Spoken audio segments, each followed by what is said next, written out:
The final moments of a human life are supposed to be quiet, a breath, a heartbeat, maybe a last thought of someone they loved. But some final moments were never theirs to keep, because someone else was holding the camera. They turned death into footage, pain into evidence, and one of them didn't film a friend or a lover, but a stranger he'd never seen before. Steve Stevens. Easter Sunday, 2017, Cleveland, Ohio. The city was quiet. Families returning from church, kids playing outside, sunlight soft on the pavement. It was a peaceful afternoon. But somewhere in that peace, Steve Stevens was driving alone, talking to his phone, recording every word. He was 37, a behavioral health counselor by profession, the kind of man trained to keep others calm. But the calm had gone. He'd lost money gambling. He'd lost his girlfriend, Joy Lane, and with her, any sense of control. He told friends he'd hit his breaking point, that the world had taken too much from him. Before noon, he began posting on Facebook dozens of messages about revenge, pain, and betrayal. He said no one cared. He said he had already killed 13 people. He said someone would see what pushed him to this. Most of his friends ignored the posts. They thought he was venting. They were wrong. Stevens opened his live stream and started driving through Cleveland's east side. He talked as if to an invisible audience, blaming Joy Lane for his pain, blaming his job, blaming fate. He told viewers he was looking for someone to kill. He didn't say who, just that it had to happen. Minutes later, he saw a man walking along East 93rd Street, Robert Godwin Sr., 74 years old, a retired foundry worker, father of 9, grandfather of 14. He had just finished Easter dinner with his family and was on his way home picking up aluminum cans along the road. He had no connection to Steve Stevens. He didn't know his name, his story, or the camera aimed at him. Stevens stopped the car, stepped out, and approached with his phone still raised. He said he was angry at someone named Joy Lane. He said this man was the reason for it. Then he told Godwin to say her name. Joy Lane, the old man repeated softly, confused, trying to calm him down. Stevens fired once. The phone recorded it all. The shot, the fall, the silence. Then he walked back to his car and drove away, still streaming. He told viewers he'd snapped, that he'd just wanted to end it all. But he didn't stop. He kept talking to his phone as if it were a friend that finally listened. Within minutes, the video spread online. Facebook scrambled to remove it, but copies appeared on other sites. Downloaded, shared, replayed. Millions saw Robert Godwin's final moments before most news outlets could even verify the crime. Police launched a statewide manhunt. Schools and businesses were told to lock down. Stevens' phone went silent, but sightings poured in: Cleveland, Erie, Pittsburgh. For 2 days he stayed on the run. At one point he stopped at a McDonald's in Pennsylvania. The employees recognized him and called 911. Before officers could reach him, Stevens drove off, leading them on a short pursuit. When they finally caught up to him, he pulled over, lifted the same gun, and ended his life with a single shot. His death was as abrupt as the one he'd filmed, sudden, senseless, and watched by millions. In the aftermath, people tried to explain why. Some called it a mental breakdown. Others said it was a tension, a desperate man finding power through a screen. For investigators, it was both. A moment where technology and ego collided with violence. Robert Godwin's family called for peace. They said they forgave Stevens, not because he deserved it, but because they couldn't live with hate. They said their father was a kind man, the kind who would have stopped to help a stranger, even one holding a gun. Steve Stevens wanted the world to hear his pain. What he gave them instead was proof that some people don't kill for revenge or for money, but simply to be seen. The video ended, but the echo didn't. For days, people watched it, replaying a stranger's death until it became just another clip online. But the next killer filmed something different. Not anger, obsession. And when the girl he wanted tried to walk away, he pressed record. Brandon Andrew Clark, Utica, New York, 2019. She was 17. Her name was Bianca Devins, an online influencer known for her soft voice, pastel hair, and the quiet, dreamlike photos that filled her feed. She built a following on Instagram and Discord, a small, loyal community that saw her as confident and mysterious, someone worth admiring. One of them was Brandon Andrew Clark, 21 years old. At first he seemed harmless, just another admirer.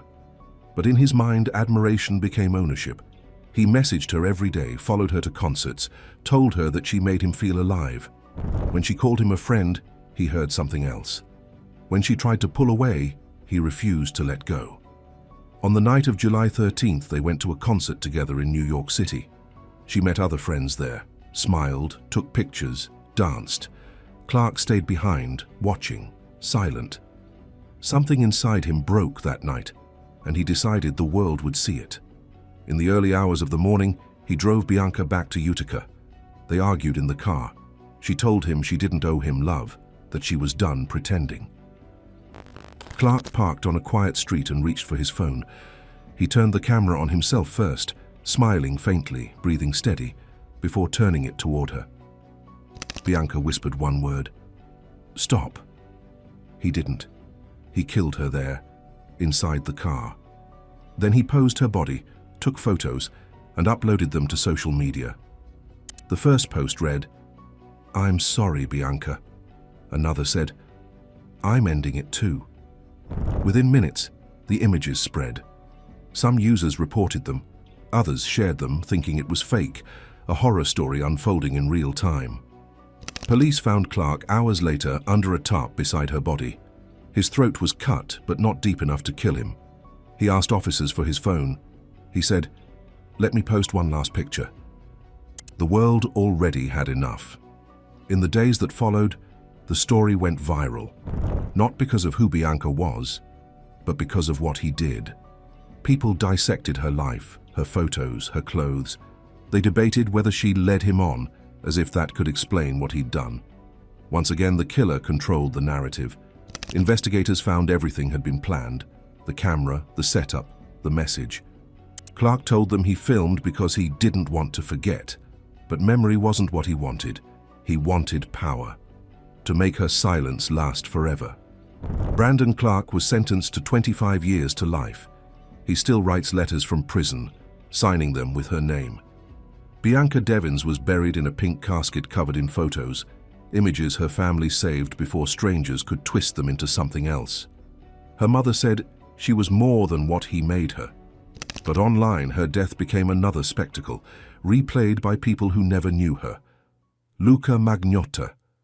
The video appeared online with no warning.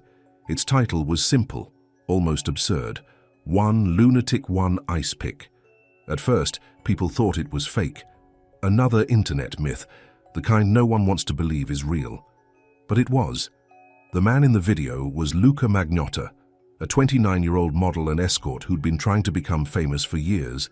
He'd auditioned for reality shows, created fake fan pages about himself, even spread rumors that he was dating celebrities.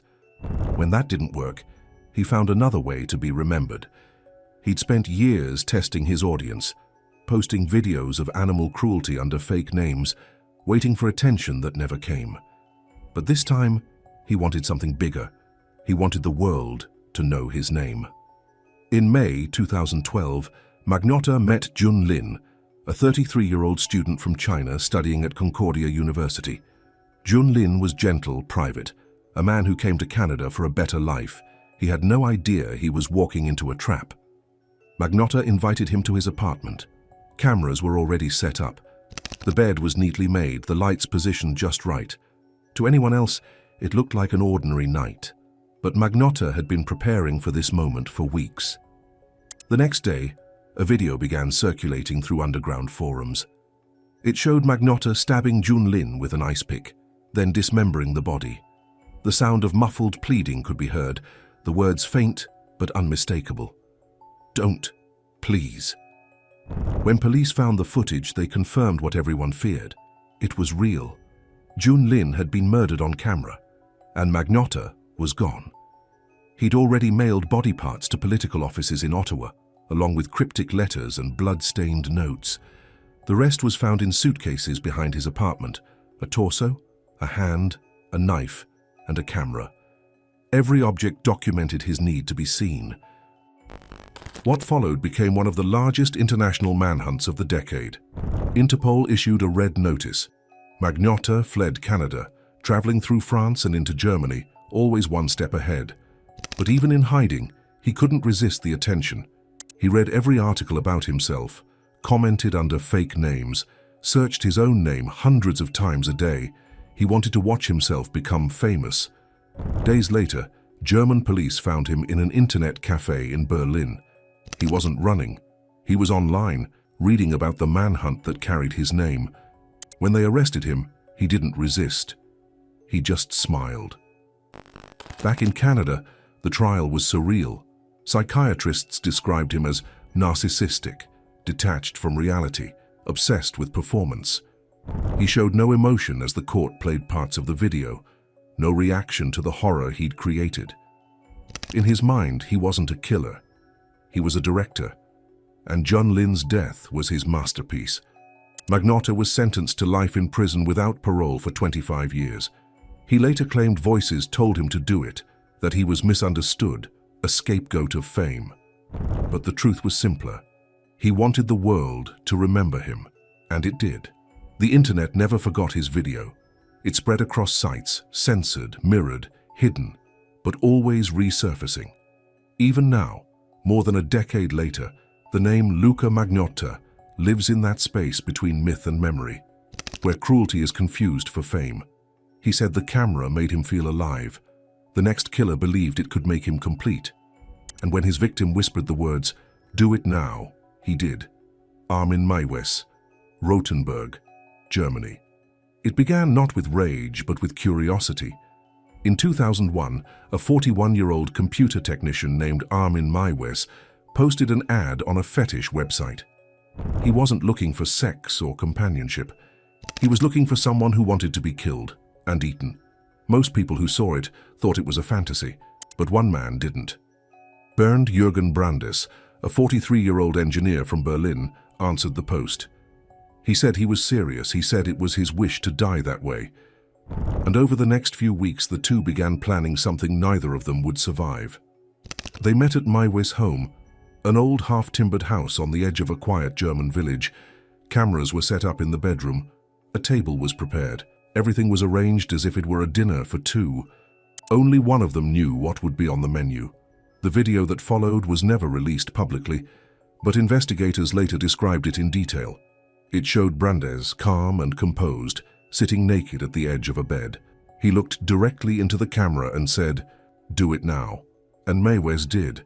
He killed him with a knife, dismembered the body, and stored the remains in a freezer hidden behind a false wall.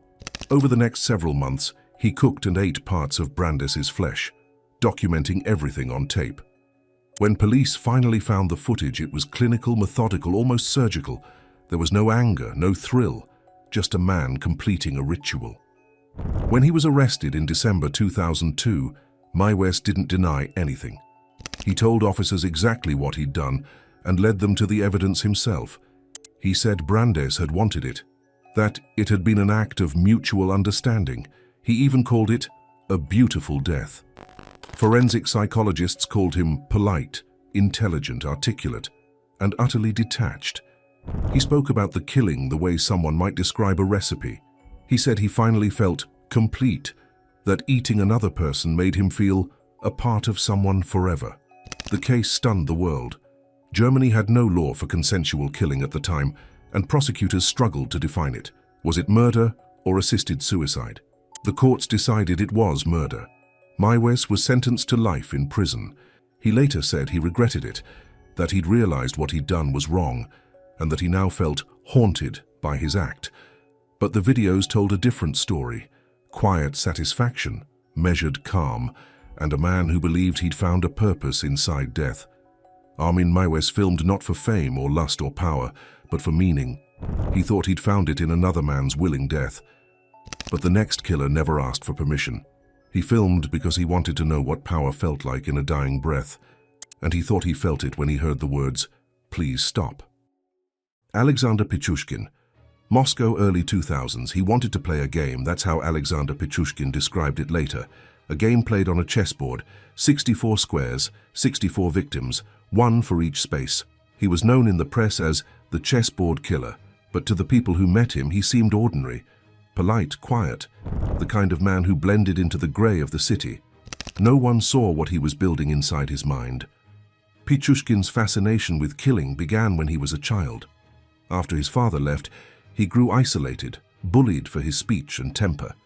He found comfort in violence, first in thoughts, then in small acts. When he was a teenager, he discovered how it felt to have power over something living, and he liked it. By his mid-20s, he'd begun inviting people, mostly men he knew, to drink with him in Bitsa Park, a vast wooded area on Moscow's outskirts. He told them they'd toast to friendship. But once the bottle was empty, he'd pull out a hammer. He killed his first known victim in 2001. But investigators believe it may have started long before that.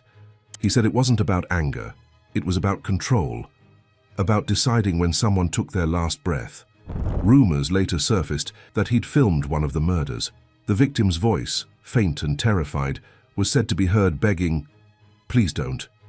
Police never released the footage, but they confirmed it existed. It was part of what made his crimes so disturbing, not just the killing, but the way he turned death into a kind of performance. He told investigators he didn't see himself as evil. He saw himself as superior, someone born to decide who lived and who didn't. When they asked him why he'd done it, he smiled and said, "For me, life without murder is like life without food." By 2006, bodies were being found across Moscow, skulls crushed, patterns emerging. All led back to Bitsa Park. All led back to him.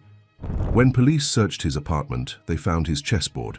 On it, 64 squares, each one marked. He had filled 61. He said he was saving the last 3 for the end. At his trial, he was calm, articulate, almost proud.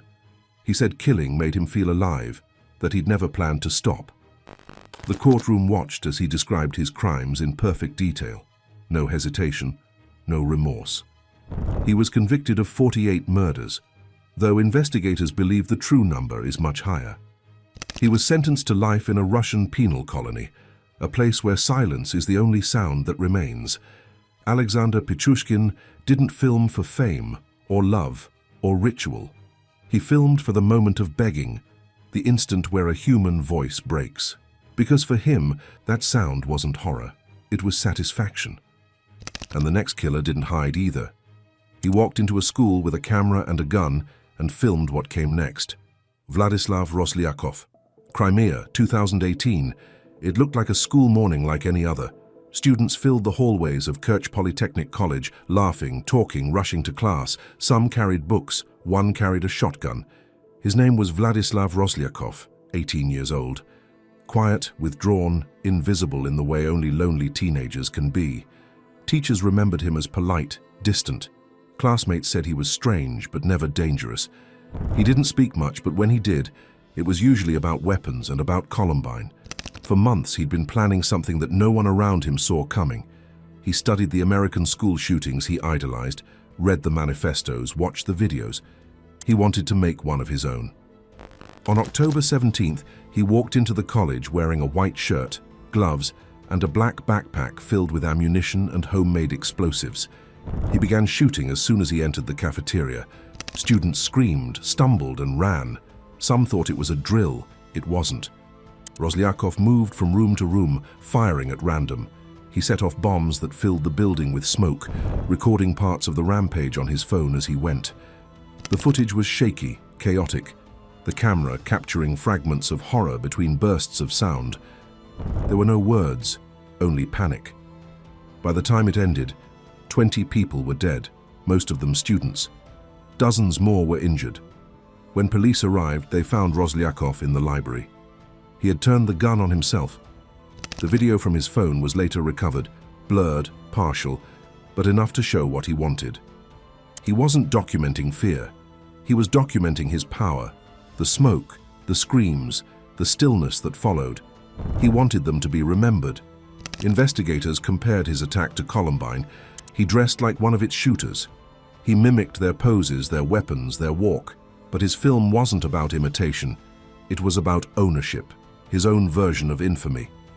Vladislav Roslyakov wanted to prove that even in a place full of life, one person with a camera and a gun could make the world stop breathing. He showed no motive, left no message, and offered no explanation. Only footage. And in another quiet city 2 years later, a man pressed record in a different kind of room. One with no screams, no movement, and a body that would never speak again. Azam Mangori, Exeter, United Kingdom, 2020. The street outside was empty, locked down under the weight of a pandemic. Bars were closed, people stayed home. But inside one apartment above a busy pub, a man was filming himself, calm, steady, unbothered, while a woman lay dead just a few feet away. His name was Azam Mangori, 23 years old, an asylum seeker from Iraq who'd been living under a false identity. To neighbors, he was quiet and polite. To the internet, he was a ghost. No real presence, no trace of who he was. Until he met Lorraine Cox. Lorraine was 32, a kind, open woman who'd been walking home after a night out with friends in September 2020. She was drunk, texting, lost for a few minutes in the quiet of an empty street. Mangori saw her outside his building and invited her upstairs. She never came back out. What happened inside that room was recorded in fragments. Not the act itself, but what came after. For 8 days, Mangori kept Lorraine's body in his apartment. He filmed himself vaping beside her, listening to music, talking to the camera as if nothing had happened. He ordered takeaway food. He watched YouTube. And then when the air began to change, he dismembered her and placed her remains in plastic bags. During the trial, prosecutors said he had no motive, no history of violence, no sign of panic. It wasn't rage or impulse, it was indulgence. He liked the silence that followed. Police traced Lorraine's phone to Mangori's flat a week after she went missing. Inside, they found her clothes, her DNA, and hours of video, quiet, motionless footage of him existing beside death. No screams, no struggle, just a man smoking in the dark, a song playing softly in the background. When they asked him why he'd kept recording, he said he wanted to understand what he'd done. But there was no sign of confusion on the videos. No guilt, no grief, only comfort. Azam Mangori was sentenced to life in prison with a minimum of 20 years. He showed no reaction as the sentence was read. Forensic experts later said the case was one of the most disturbing they had seen, not because of the violence, but because of the calm that surrounded it. He didn't need chaos or screams or movement. He was content with stillness, because for some killers the silence is the point.